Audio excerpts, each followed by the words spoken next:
So today's topic is marginal analysis. Okay.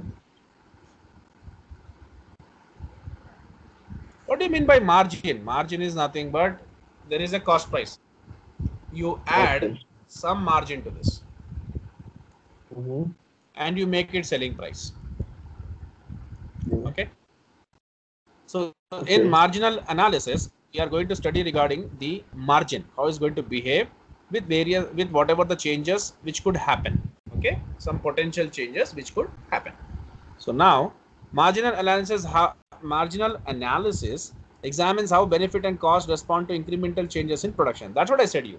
So marginal analysis sees how the increase in the cost of production, okay, that Mm-hmm. means the cost of production will grow if you go for more production, more number of units.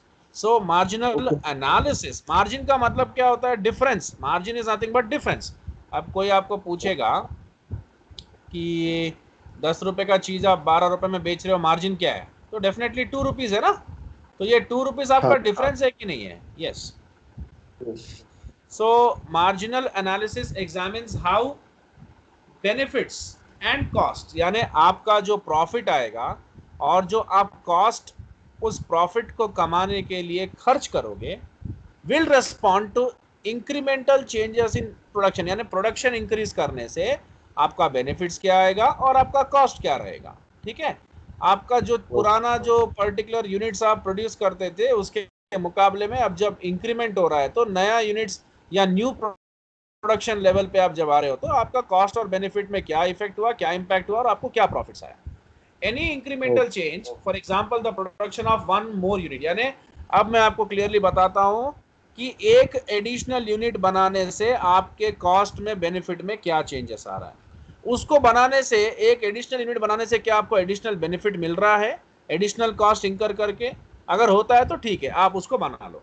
So whether you are getting some additional benefits by putting additional cost for one additional unit or not, that is what we are going to see here.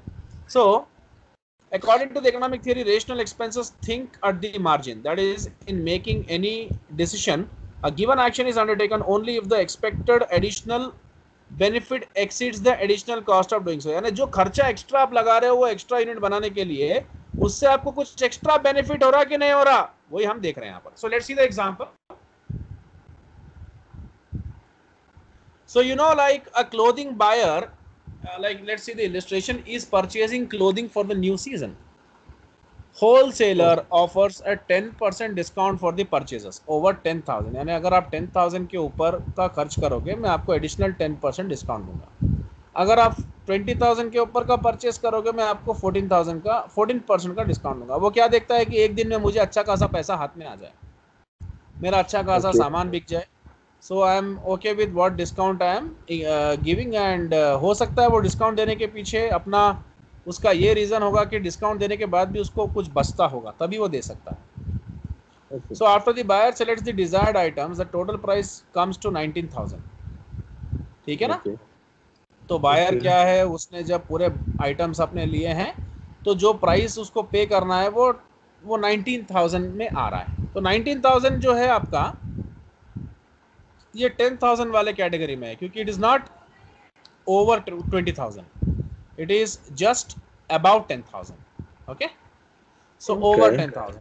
तो so he will be qualifying for the discount and he will get 1900 का discount and making the net cost this much, 17,100.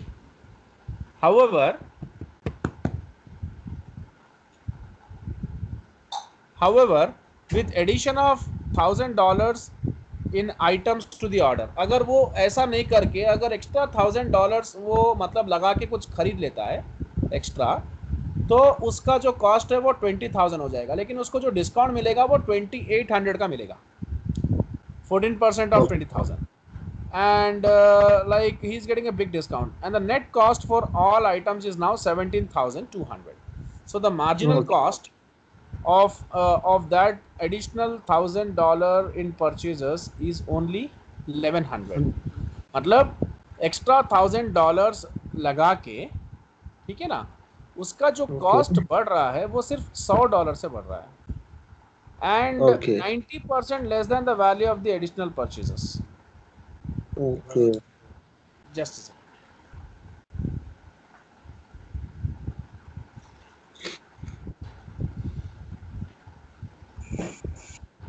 So like अभी पहले क्या हो रहा था, 17,100 का खर्चा आ रहा था, एक्स्ट्रा $1,000 लगाया और एक्स्ट्रा डिस्काउंट आया, और फिर अब जो कॉस्ट उसका पे कर रहा है वो 17,200 है. सो पहले के और अभी के कॉस्ट का जो डिफरेंस है वही होता है marginal cost. What I said, what you spend before, what you are spending now, the difference between that is $100. That is your marginal cost, because you are paying additional for additional units. When you are paying additional cost for additional units, so that additional cost which you are paying for additional units is nothing but your marginal cost. For Okay. one additional unit, for one additional unit, whatever the additional cost you are paying is at your marginal cost. Just a second. Okay, sir.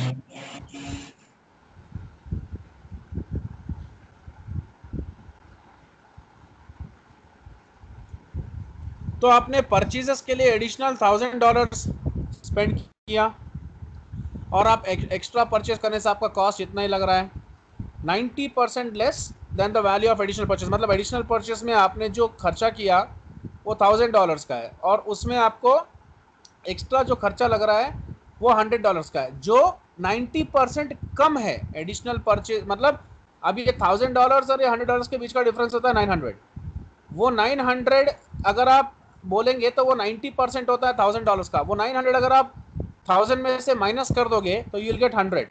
So 90% less of 1000 is 100. Okay, so 90% less than the value of additional purchases. So the additional benefit of purchasing the additional items, that is you are putting $1,000 for additional purchases, is greater than the added cost of $100 of those additional items. यानी आपको जो additional benefit मिला ना additional item purchase करने का, ठीक है ना, जो एक्स्ट्रा आपने $1,000 लगाया वो ज्यादा है आपके एडिशनल कॉस्ट है, ठीक है ना, ऑफ दिस एडिशनल आइटम. मतलब जितना आपने $1,000 लगाया है उससे आपको $100 का एडिशनल कॉस्ट क्रिएट हुआ है. बस यही चेंज हम देख रहे हैं यहाँ पर, ठीक है. अभी हम लोग उसके ऊपर नहीं आए हैं कि आपको बेचने से क्या प्रॉफिट होगा. So again I am coming to last point, the marginal cost is that additional of that additional $1,000 in purchases is only $100. तो ये आपका मार्जिनल कॉस्ट है, which I have explained you. This Okay. is the marginal cost which you have got because you have made additional purchases of $1,000. So the margin, so 90% less than the value of additional purchases and the added benefit of purchasing. मतलब अब आपने जो additional purchases किया है $1,000 का, यानी पहले आपने 19,000 कितने का परचेजेस किया था, पहले आपने 19,000 का, अब आपने 20,000 का किया है. तो आपने जो एडिशनल या जो एडिशनल आइटम्स आपने खरीदे हैं $1,000 तक के, उसका बेनिफिट आपको जो मिलेगा ना is greater than the added cost of $100 of those additional items. मतलब वो ये बोल रहा है कि प्रीवियसली आपने जो परचेज किया था 19,000 का किया था, अभी आपने 20,000 का किया, एडिशनल $1,000 का आपने परचेज किया है यहाँ पर. तो ये जो एडिशनल आपने $1,000 लगा के जो परचेज किया है, इसका जो आप कॉस्ट एडिशनल आपको जो पड़ रहा है वो सिर्फ इतना पड़ रहा है, लेकिन ये कॉस्ट आपका अब्जॉर्ब हो जाएगा क्योंकि आपको ये एक्स्ट्रा जो आइटम्स आए हैं बहुत अच्छे खासे, सिर्फ $100 दे के आपको 1000 एक्स्ट्रा $100 दे के आपको $1,000 तक के आइटम आ गए.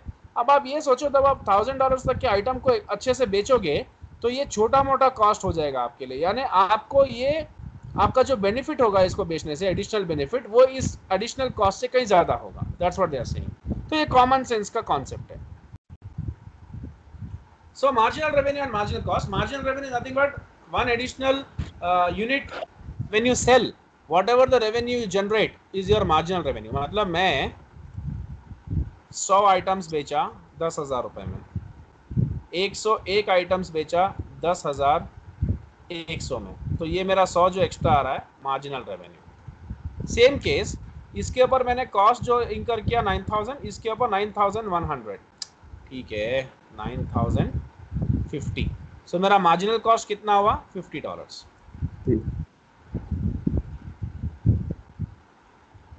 तो जो भी इंक्रीमेंटल रेवेन्यू होगा आपका, ठीक है ना, marginal revenue resulting from an increase in production is the incremental revenue from the sale of additional production.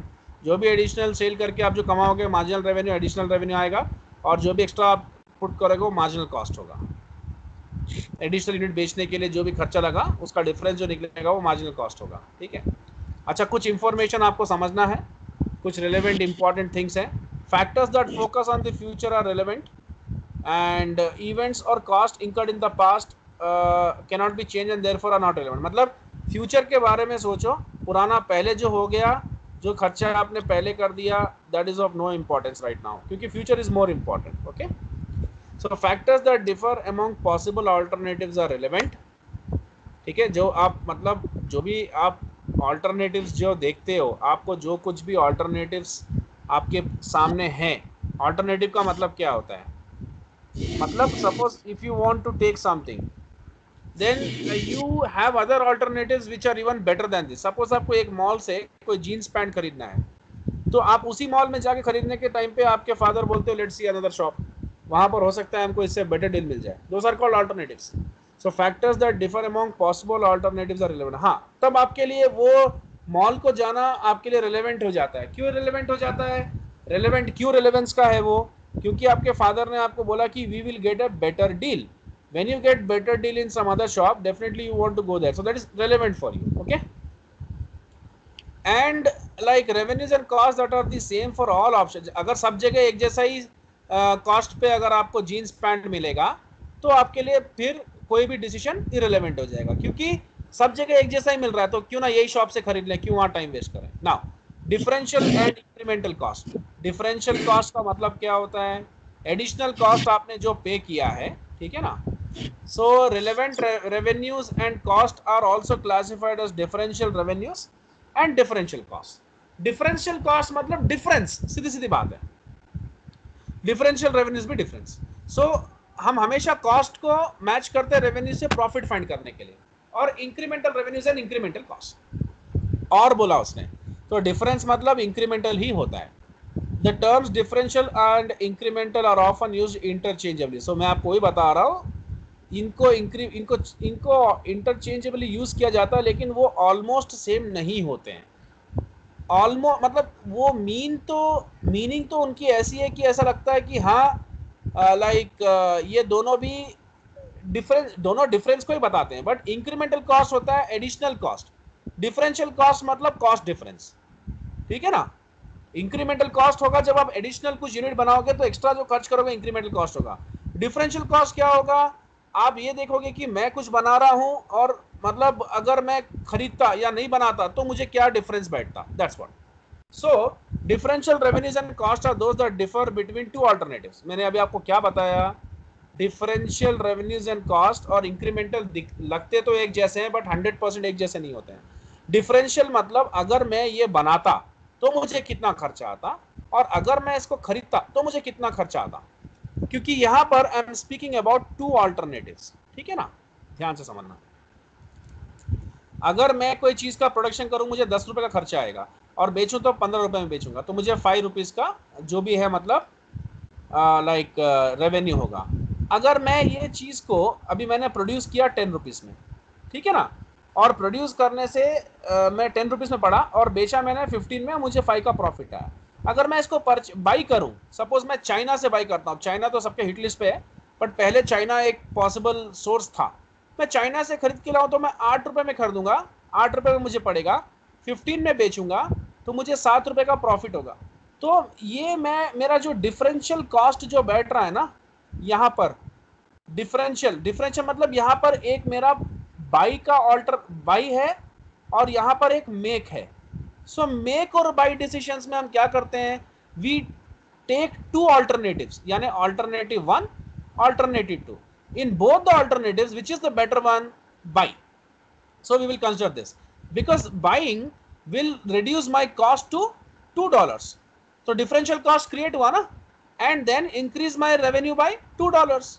okay, और वही अगर इंक्रीमेंटल की बात करूं, 10 यूनिट्स बनाने का मेरा खर्चा है 100 रुपया, अगर मैं 15 यूनिट्स बनाता हूं तो मेरा खर्चा कितना आता है 130 रुपीज फॉर एग्जाम्पल। जितना ज्यादा बनाओगे उतना खर्चा कम ही होता है, तो here we see about the incremental cost and incremental revenues.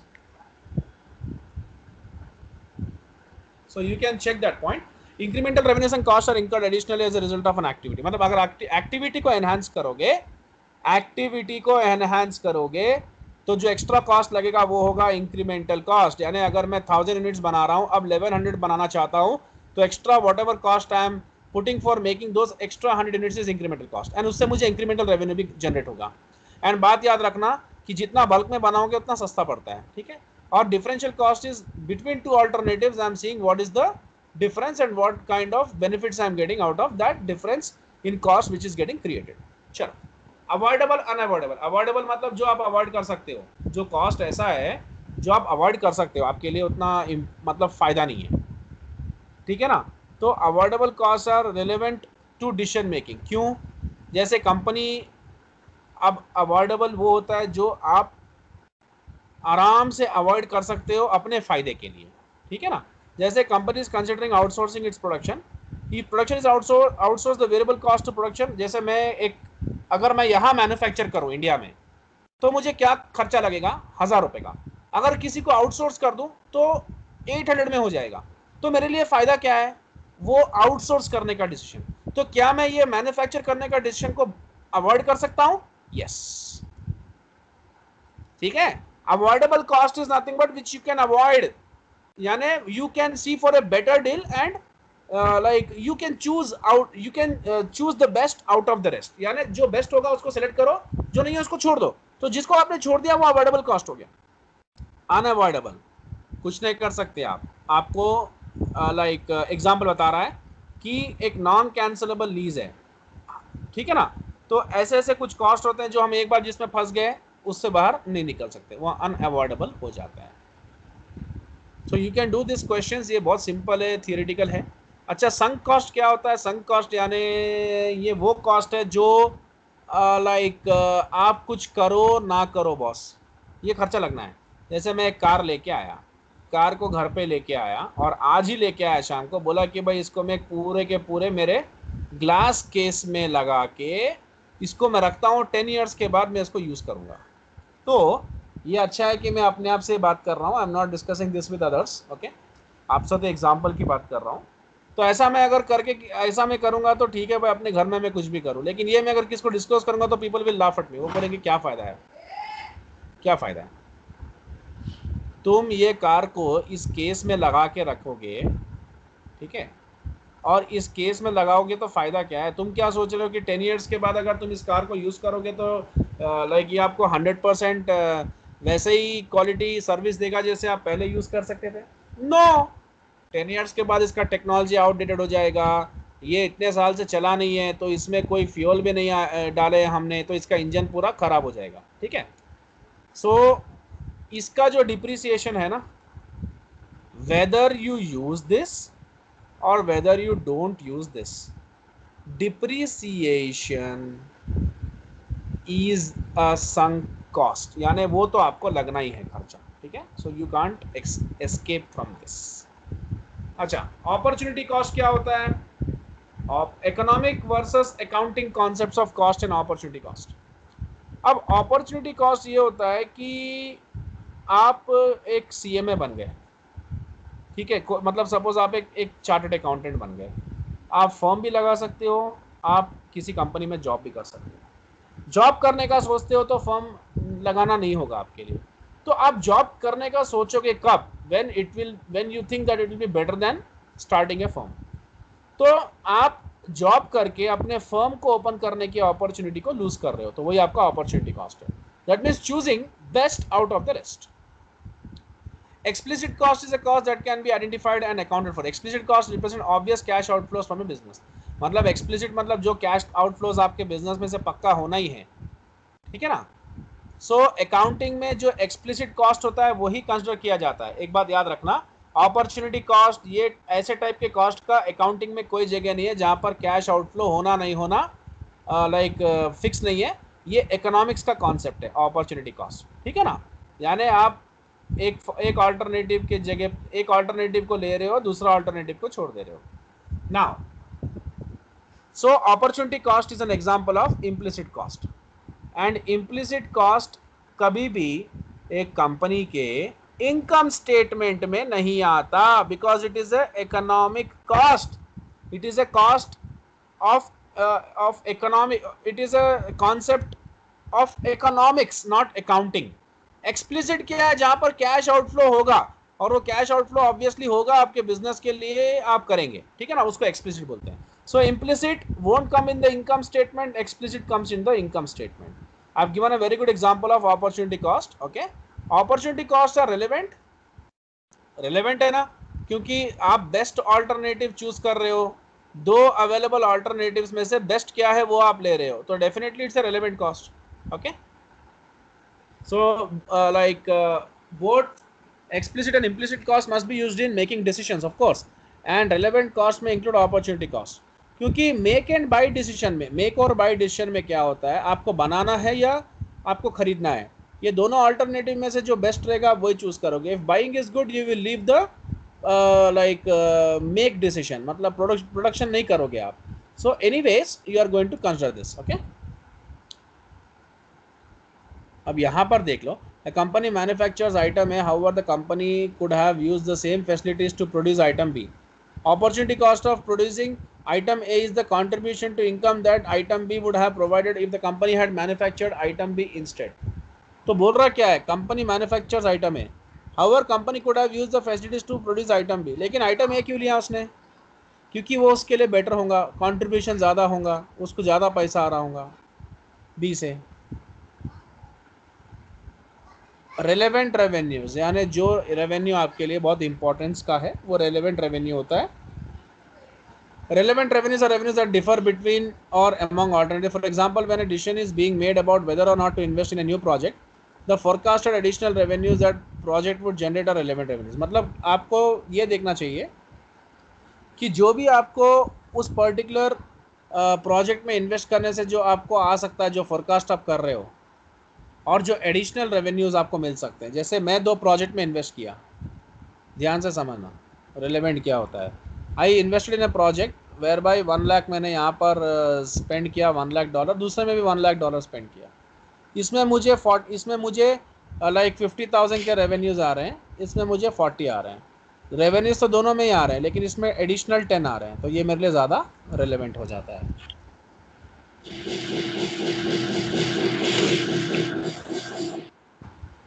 Read the theory and solve the question. So यहाँ पर एक छोटा टेबल दिया हुआ है. Let's see about the table what they are speaking.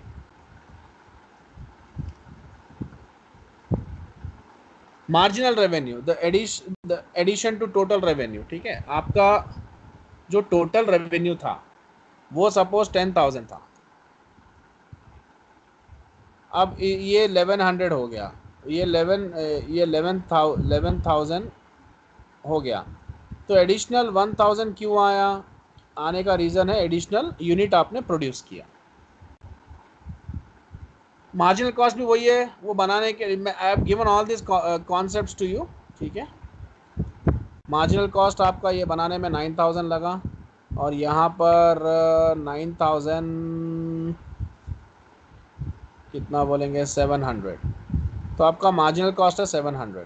ठीक है, marginal revenue minus marginal cost is equal to marginal profit. So 1000 minus 700, 300. ठीक है, यहाँ पर देख सकते हो आपका जो लाइक यहाँ पर आपका जो प्रॉफिट आ रहा है वो आपका 1000 आ रहा है, वहाँ पर आपका कुछ और आ रहा है 9,700, यहाँ 300 और वो था 1300. ओके, डिफरेंस पूरा आपको उतना ही पड़ेगा. Fine, that's what.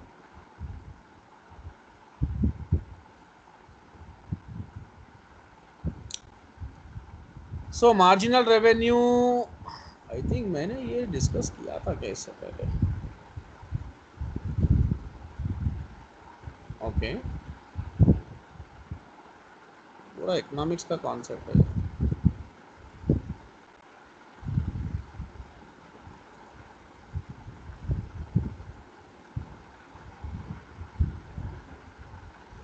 So let us see now the marginal revenue concept. Okay, and the market structures whereby how the marginal revenue behaves differently under different market structures. So these are the markets, and the markets are perfect competition, monopoly, monopolistic competition, oligopoly.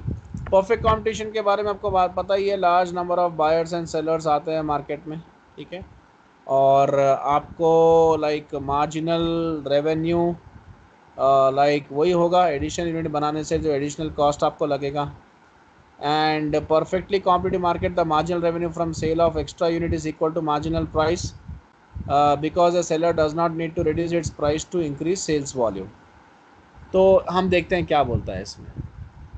So perfect competition तो आपको पता ही है, sellers in a perfectly competitive market sell as much of their product as they want at the market price.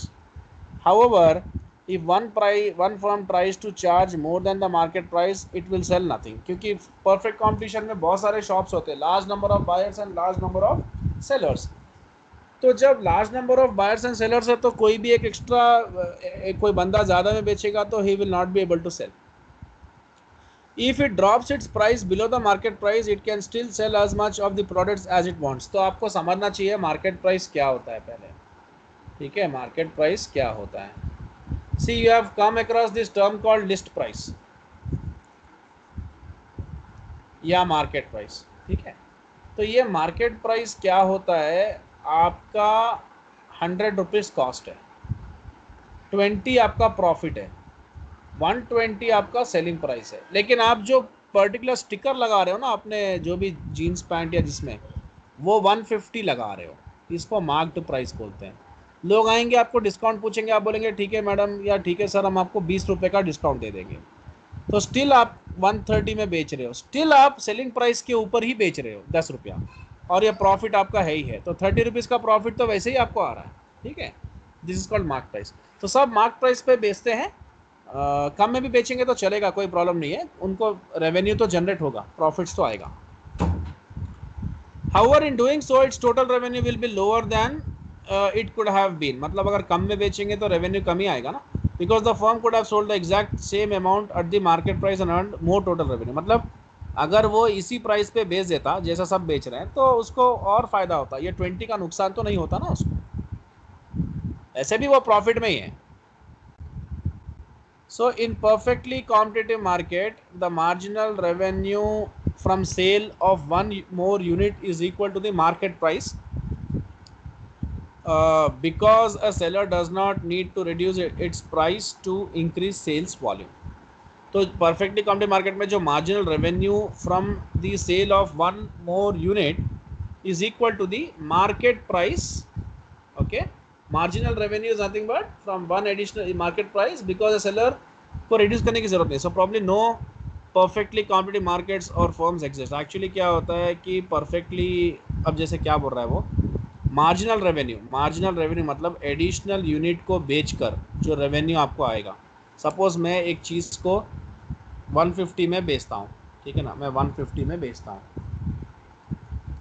अब extra एक और unit बेचूंगा तो भी तो 150 में बेचूंगा ना, तो ये इक्वल टू क्या है, मेरा मार्क प्राइस है कि नहीं है।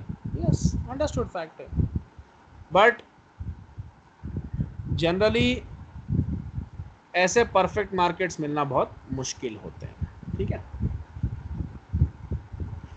एग्रीकल्चर मार्केट ही होता है, एग्रीकल्चर मार्केट एक अच्छा एग्जांपल है परफेक्ट मार्केट का, क्योंकि वहाँ सब लोग एक जैसे ही दाम में बेचते हैं।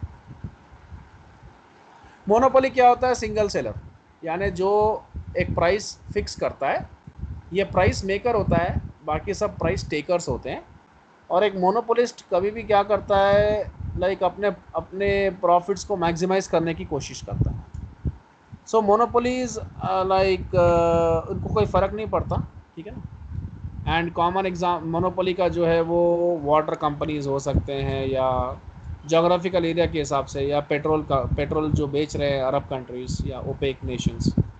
Monopolies are not totally immune to basic economic principles such as law of supply and demand. Even though monopolist has control over its pricing, in general it cannot increase prices and expect to sell the same amount of product. And like वो भी ऐसे भी वो इतना भी price नहीं बढ़ा सकते जैसा मर्जी हो वैसे, Monopolist will face a downward sloping curve. Thus, when it increases its prices, it sells fewer units. ज़्यादा होगा तो लोग खरीदेंगे भी नहीं उतना. कॉन्वर्सली जब प्राइसेस को कम करता है तो उसका सेल्स बढ़ा देता है वो, ठीक है ना, it will sell more units. So marginal revenue curve in a monopolist is below, ठीक है, its demand curve, because as production increases a monopolist that that charges the same price for all of its output will need to lower its price for all the units it sells in order to get customers to buy additional output. मतलब आप कभी भी देखो, जब कभी भी अरब countries के पास additional oil वो प्रोड्यूस करते हैं तो वो लोग अपना दाम को गिरा लेते हैं, क्योंकि वो जो एक्स्ट्रा बना के रखें, एक्स्ट्रा ऑयल जो प्रोड्यूस किया है उसको भी उनको बेचना होता है, तो सस्ते में करेंगे तो ही ज़्यादा बिकेगा ना. Now therefore the additional, that is marginal revenue received from selling an additional unit will be less than the price received from for that unit. यानी जो एडिशनल यूनिट बेचने से जो एडिशनल उनको जो बेनिफिट होगा, so therefore the additional, that is marginal revenue received from selling an additional unit will be less than the price received from that unit, क्योंकि like वो सस्ते में बेचना पड़ेगा उसको, महंगे में नहीं बेच सकता. So marginal revenue for a monopolist is illustrated in the following example. Unlike the perfect competition, वो उतने में बेचेगा, यहाँ पर ऐसा नहीं है, बहुत ज़्यादा बल्क में प्रोड्यूस करेगा तो कम में बेचना पड़ेगा, ठीक है. तो देखो यहाँ पर आपका प्राइस है, जैसे जैसे गिर रहा है वैसे वैसे क्वांटिटी सोल्ड बढ़ रहा है, और टोटल रेवेन्यू मल्टीप्लाई कर दो एंड मार्जिनल रेवेन्यू आपका कम होता जाएगा, देखो, ठीक है, ज़्यादा प्रोडक्शन करने से. ओलिगोपोली क्या होता है, पहले इसको समझो कॉन्सेप्ट को.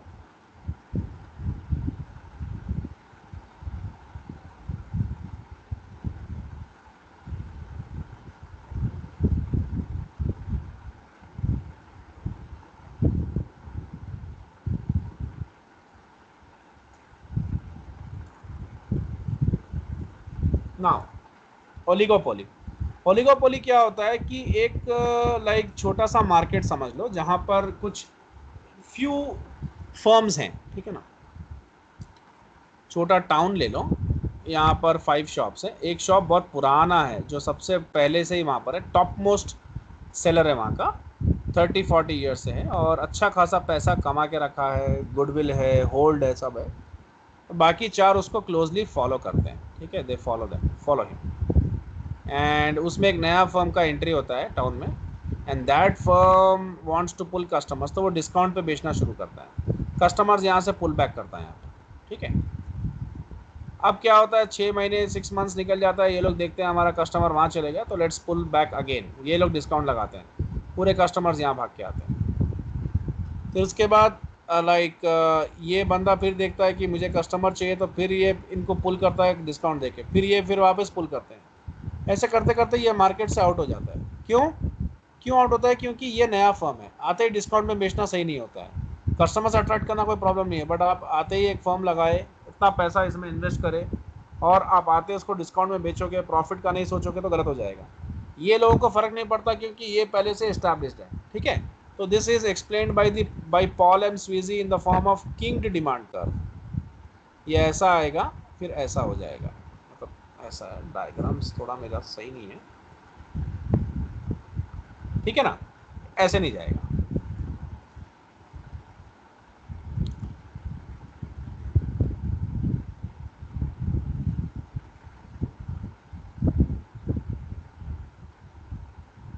तो ओलिगोपोली में क्या होता है कि दी price decrease by one company in market will, ठीक है, ये तो मैंने बता दिया, वो मार्केट से चले जाता है. मोनोपोलिस्टिक कंपटीशन भी मोनोपोली के जैसा ही है. Monopolistic competition generally non price competition है. इसमें क्या होता है, प्राइस से ज़्यादा वो लोग अपने प्रोडक्ट में थोड़ा डिफ्रेंशिएशन करते हैं, यानी प्रोडक्ट में थोड़ा सा कुछ ऐसा क्रिएट करते हैं कि वो दूसरे से यूनिक लगे और ज़्यादा बिके, ताकि इनको अच्छा पैसा मिले, ठीक है.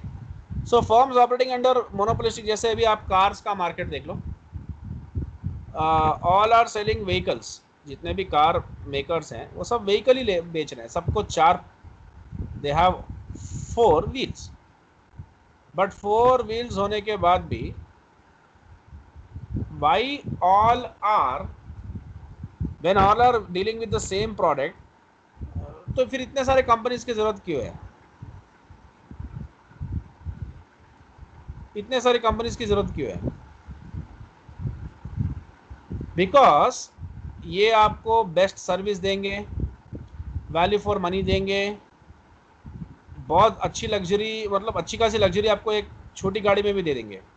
ये लाइक आपको थोड़ा ड्यूरेबल रहेंगे, टेक्नोलॉजिकली अच्छे रहेंगे, लग्जरी रहेगी।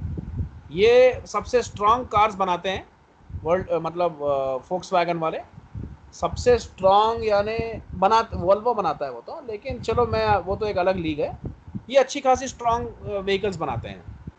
टाटा है, लोकल मैन्युफैक्चरर है, थोड़ा सा मेक इन इंडिया है, थोड़ा सा लोगों का सेंटिमेंट भी है, और गाड़ी इतनी इतनी सॉलिड गाड़ी बनाते हैं कि इसकी गाड़ी से अगर ये लग जाए तो ये पूरा उड़ जाएगी कहीं ना कहीं, ठीक है। सो ऐसा करके हर किसी में एक ना एक यूनिक फीचर है। So that is this is a perfect example of monopolistic competition, ठीक है।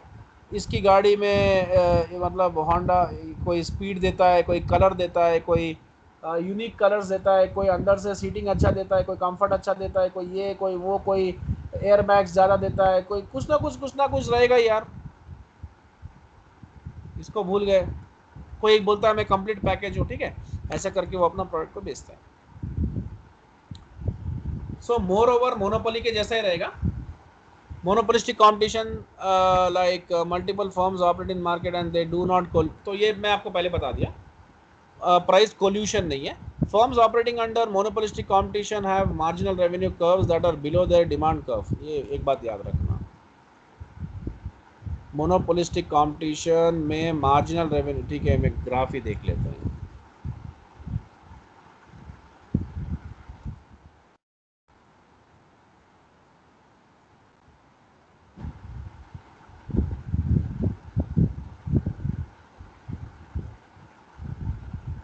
मोनोपोलिस्टिक कंपटीशन में ये आपका मार्जिनल रेवेन्यू कर्व है, वो एवरेज रेवेन्यू कर्व के नीचे रहता है। यानी मार्जिनल रेवेन्यू का मतलब आपको मालूम है ना, एडिशनल यूनिट बनाने से जो एडिशनल आपको जो रेवेन्यू होता है, ऑन एन एवरेज जो रेवेन्यू होना है उससे उसके नीचे रहेगा ये कर्व, ठीक है। और आपका मार्जिनल कॉस्ट जो मतलब डिफरेंशियल कॉस्ट है, वो आपके एवरेज कॉस्ट को बिलो से कट करके निकलेगा, ठीक है। और ये पॉइंट पे जहाँ पर M C is equal to, ये point M C is equal to M R है या ए आर, ये पॉइंट आपका इक्विलिब्रियम पॉइंट होगा, ठीक है, जहाँ marginal cost equal to marginal revenue in terms of margin, okay. ये इकोनॉमिक्स का कॉन्सेप्ट है, आप लोगों को स्कूल में भी था यार, कॉलेज में। तो for a company in monopolistic competition marginal revenue typically declines as products and sales increase. जैसे जैसे अभी मैंने उसको निकाल दिया एक्चुअली।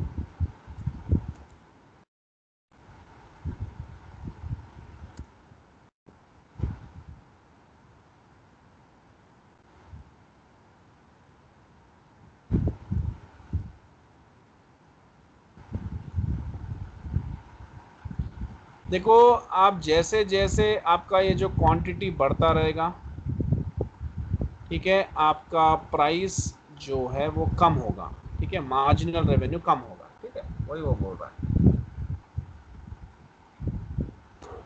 लेकिन सर कॉस्ट भी कम होगा ना?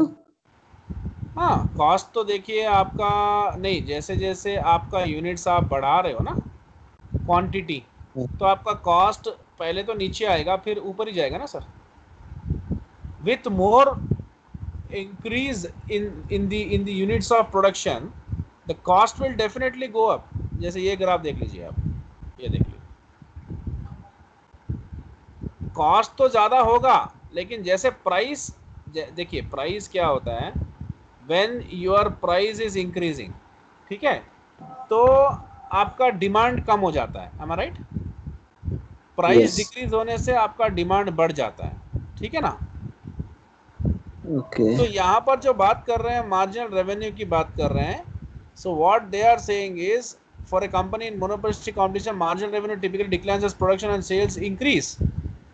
यानी जैसे जैसे आप ज़्यादा बल्क में प्रोडक्शन करेंगे, ठीक है ना, तो आपका रेवेन्यू कम, मार्जिन आपका कम होता जाएगा, मार्जिनल रेवेन्यू, हाँ, ठीक है ना। सेल्स प्राइस कम। हाँ, so marginal for a company in monopolistic competition, marginal revenue typically declines as production and sales increase because of the necessity to cut prices to increase sales, of course। यानी sales बढ़ाने के लिए उनको price cut ये वो करना ही पड़ेगा। Note that the price cuts apply to all unit sold not just to the incremental increases in the sales. मतलब हर यूनिट को उनको कम में बेचना पड़ेगा तो उनका रेवेन्यू भी कम हो जाएगा, ठीक है, मार्जिनल रेवेन्यू डिक्लाइन होगा। Okay yes. तो क्योंकि प्राइस कट करके बेचना पड़ेगा, तो मार्जिनल रेवेन्यू कम हो रहा है और मार्जिनल कॉस्ट जैसे जैसे आप प्रोडक्शन ज़्यादा करोगे, आउटपुट बनाओगे तो बढ़ेगा ही बढ़ेगा और एवरेज कॉस्ट भी बढ़ जाएगा। ओके, एग्जाम्पल है वो आप लोग पढ़ सकते हैं, सिंपल इकोनॉमिक्स का कॉन्सेप्ट है। तो जैसे जैसे आपका प्राइस गिर रहा है आपका सेल्स बढ़ेगा, ठीक है ना, ठीक है, और ये आपका टोटल रेवेन्यू भी बढ़ेगा। मार्जिनल रेवेन्यू आपका कम होता जाएगा। क्यों कम होता जाएगा? क्योंकि ज़्यादा सेल्स करने के लिए आपको अपना डिस्काउंट देना पड़ेगा, तो डिस्काउंट देने से आपका रेवेन्यू कम होगा ना। For a company monopolistic competition marginal revenue typically declines as production and sales increase. Marginal revenue कम होगा because of the necessity to cut prices to increase sales. तो सेल्स को इंक्रीज करने के लिए आप अपने प्राइसेस को कम करेंगे। प्राइसेस को कम करने से, क्योंकि यहाँ पर यूनिट प्राइस तो यहाँ पर आपको दिया हुआ है, देखिए, ठीक है, यहाँ पर आपका 480 था प्राइस और यहाँ पर यूनिट सोल्ड आपका एक ही था। जैसे जैसे आपने अपना प्राइसेस को कम करना शुरू किया आपके नंबर ऑफ यूनिट्स बढ़ना शुरू हो गए, और नंबर ऑफ यूनिट्स बढ़ना शुरू हो गया और आपका रेवेन्यू भी इंक्रीज होना शुरू हो गया। लेकिन आपका मार्जिनल रेवेन्यू जब डिफरेंस चेक कर रहे हो तो वो कंसिस्टेंटली डिक्लाइन कर रहा है। उसका रीज़न ये हो सकता है कि आपको अपने सामान को बेचने के लिए ज़्यादा, मतलब उसको सस्ते में उसको बेचने के लिए आपको उनको बहुत सारा डिस्काउंट ये वो देना पड़ रहा है ना।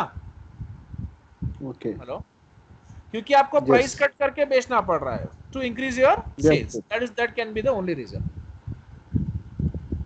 So here the marginal revenue is decreasing because of the price cut which you are doing to increase your revenues. अब ये मार्जिनल कॉस्ट क्या होता है देखिए, ये दो टोटल कॉस्ट के बीच का डिफरेंस। अब दो टोटल कॉस्ट के बीच का डिफरेंस मतलब टोटल कॉस्ट आपका हर एक्स्ट्रा एडिशनल यूनिट के साथ बढ़ता जा रहा है। तो हमने क्या डिस्कस किया था, जब आप एक यूनिट बनाते हो तो आपका कॉस्ट इतना है, जब आप 2 यूनिट्स बनाते हो तो आपका कॉस्ट इतना है। तो एडिशनल यूनिट बनाने के साथ आपका कॉस्ट भी बढ़ा, और ये पहले वाले कॉस्ट और दूसरे वाले कॉस्ट का जो डिफरेंस रहेगा वो आपका मार्जिनल कॉस्ट रहेगा, एक एडिशनल यूनिट बनाने के लिए जो एक्स्ट्रा कॉस्ट आपको लगा, ठीक है, क्लियर। तो जो एडिशनल यूनिट यानी एक यूनिट से 2 यूनिट बनाने के लिए जो मुझे कॉस्ट लगा एक्स्ट्रा, देखो भाई क्लियरली बता रहा हूँ, फर्स्ट यूनिट मैंने 850 में बनाया, दूसरा यूनिट जब बनाया तो मुझे 1100 का खर्चा आया। तो एक यूनिट जब मैं बनाया तो 850 में बनाया, जब 2 यूनिट किया तो 1100 हुआ। तो एडिशनल एक्स्ट्रा एक यूनिट बनाने के लिए ये डिफरेंस 1 यूनिट का है, ठीक है, मुझे जो डिफरेंस लगा, जो कॉस्ट का डिफरेंस आया वो मेरा 250 का है। तो ये मेरा मार्जिनल कॉस्ट है, ये मेरा एक्स्ट्रा यूनिट है, एडिशनल। हाँ सर, मैं जो बोला था वही हुआ ना, जैसे अपना कॉस्ट भी कम हो रहा है, रेवेन्यू जैसा सेल्स प्राइस डाउन हो रहा है, हमारा कॉस्ट भी तो डाउन हो रहा है यहाँ पर। सर कॉस्ट नहीं सर, मार्जिनल कॉस्ट वो तो बढ़ रहा है ना सर, मार्जिनल कॉस्ट हाँ वो तो हो रहा है। टोटल कॉस्ट भी देखें आप तो प्रोडक्ट के हिसाब से कम ही हो रहा है ना, क्योंकि सर एक बनाने को हमको सर ये ही तो लग रहा था। ये कॉस्ट पर यूनिट है, कॉस्ट पर यूनिट नहीं सर, वो आप जो बोले मैं कब मना करा नहीं हो रहा बोल के, वो कम होके फिर बाद में बढ़ रहा ना। What did I say? I did not say that it is not, it is kind of always increasing. पहले तो वो थोड़ा थोड़ा करके कम होता फिर बढ़ते रहता वो।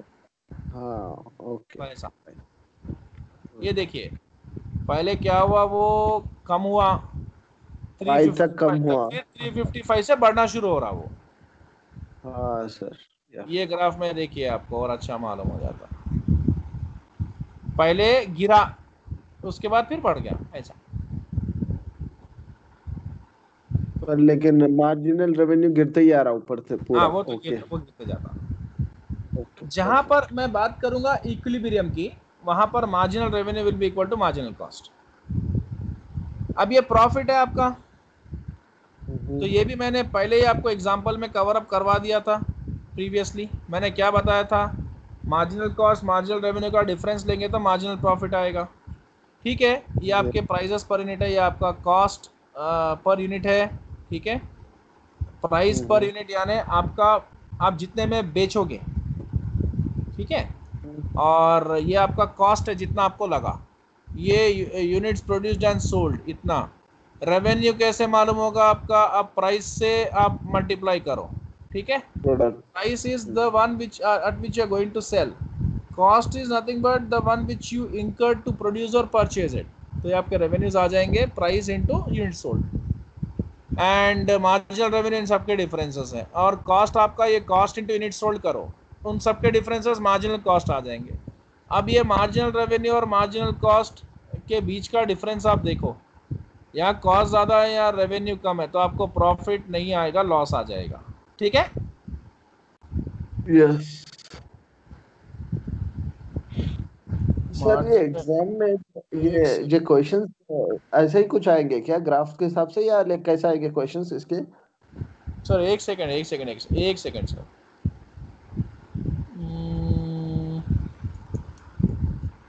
Profit profit is selling price minus cost है ना सर। तो सेलिंग प्राइस आपका ये है एंड कॉस्ट आपका 5550। क्या है सर, रॉन्ग कर रहा क्या है?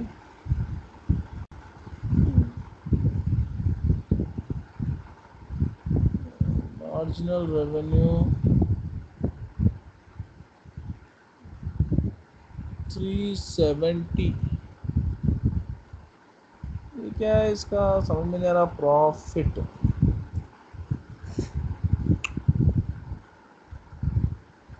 मार्जिनल, एक सेकेंड,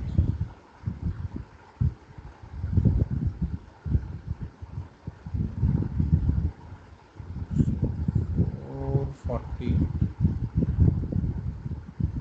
190, या ऐसा कैसा आ रहा है इसको?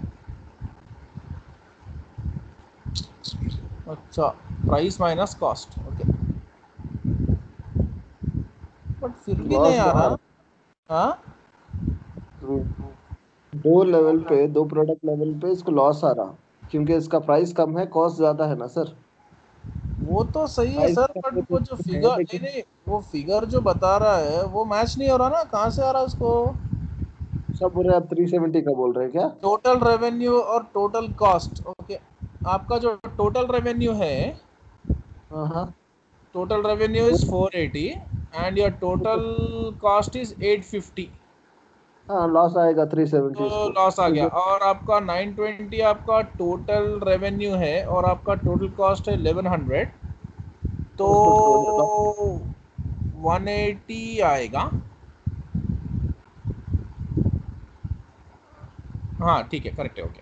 नहीं, मैं जरा मैं मैनुअली जब सामने सामने करेक्ट उसको वो कर रहा था तो मुझे मतलब थोड़े 10 का डिफरेंस आया तो मैं थोड़ा कंफ्यूज हुआ। ओके, हाँ हाँ 2720 माइनस 2880, ठीक है, करेक्ट है, okay okay. Total revenue minus total cost is your profits, because वो मार्जिनल प्रॉफिट नहीं है, बस प्रॉफिट है। मार्जिनल प्रॉफिट मतलब एडिशनल यूनिट के लिए जो प्रॉफिट आपको लगेगा।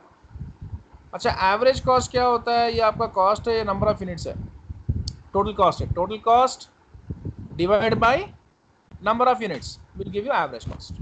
ठीक है, पर यूनिट कॉस्ट होगा ना ये?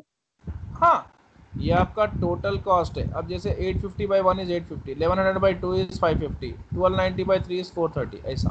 अब तो यूनिट कम होते जा रहा है एवरेज कॉस्ट। हाँ, एवरेज कॉस्ट जैसे जैसे आपका like number of units produce कर रहे हैं तो आपका एवरेज कॉस्ट कम होता जा रहा है, क्योंकि हाँ डेफिनेटली सर, ज़्यादा प्रोड्यूस करेंगे तो कॉस्ट कम ही होगा ना सर, बल्क में प्रोडक्शन करेंगे तो। हाँ, फिर कॉस्ट बढ़ेगा भी ना एक लेवल पे आके क्योंकि शायद। नहीं नहीं बढ़ेगा मतलब, देखिए सर, आप कभी भी याद रखिए, जितना ज़्यादा प्रोडक्शन करेंगे आपको कॉस्ट कम पड़ेगा, क्योंकि आपको फिक्स्ड कॉस्ट भी रहेगा ना, फिक्स कॉस्ट का एलिमेंट भी रहेगा, वो फिक्स रहेगा हम्म। आपका, तो उससे आप उसका लेवरेज ले सकते हैं ना। जनरली व्हाट वी हाँ से हाँ is, if you produce in bulk at times on an average the cost decreases, but ये भी इसका भी yeah. प्रॉपर्टी है, ये हमेशा डिक्रीज नहीं करेगा।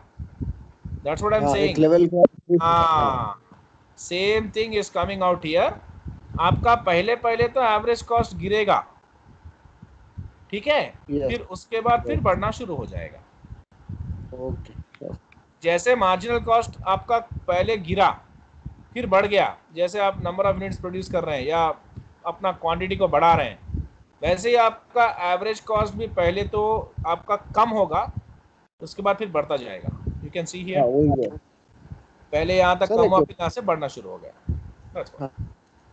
हाँ ये तो फाइन है सर ये जो इक्विलिब्रियम का कॉन्सेप्ट है हाँ इक्विलिब्रियम का वेयर हाँ marginal revenue is equal to marginal cost हाँ। ये अपने एग्जाम में हमको ये मतलब कैसे क्वेश्चंस देगा ये ऐसे ही कुछ टेबल्स देगा या कैसा कुछ अलग क्वेश्चंस रहेंगे सर टेबल्स नहीं आएगा, जनरली थियरी आएगा sir.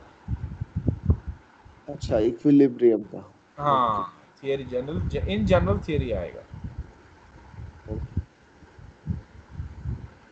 Now last and final concept, ये आपका टोटल कॉस्ट है, यूनिट्स प्रोड्यूस्ड है, टोटल कॉस्ट पर यूनिट है, units produce, total cost, fix cost, variable cost. Fix cost और वेरिएबल कॉस्ट को ऐड करेंगे तो टोटल कॉस्ट आएगा। Yes average fix cost is nothing but fix cost divided by number of units. Average variable cost nothing but variable cost divided by number of units. ठीक है, वो yes तो ठीक है, वो तो हमको समझ में आता। और एवरेज फिक्स कॉस्ट और एवरेज वेरिएबल कॉस्ट को अगर आप ऐड करोगे तो एवरेज टोटल कॉस्ट आ जाएगा। ठीक है, या AFC plus AVC is equal to ATC। ये भी क्लियर हो गया। चलिए, done for the day.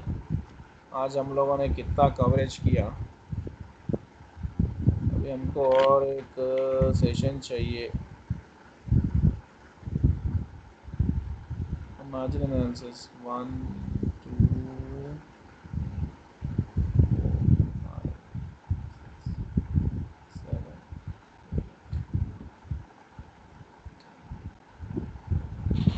Concept में पूरा थियरी रहने वाला है।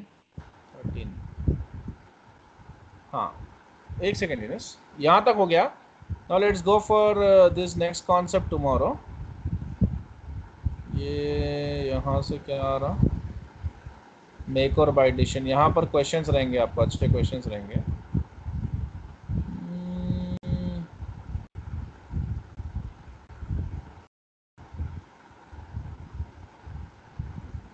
और हमको दो सेशन लेगा शायद ये, फिर प्राइसिंग आएगा आपको यहाँ। मतलब ये डिमांड, लॉ ऑफ डिमांड, ये वो छोटा मोटा कॉन्सेप्ट है, ज़्यादा नहीं है। Law of supply, law of demand फटाफट फटाफट ख़त्म कर सकते हैं। अभी जो डिस्कस किए वही चीज़ों को ये थोड़ा सा बता रहा है यहाँ पर। मोनोपोली, अभी हम लोग जो डिस्कस किए ना ग्राफ में, वही है। ठीक है, लगेगा और 4 क्लासेस इसको ख़त्म करने में। उसके बाद we have done with the risk management, वो तो हमारे को करना नहीं है।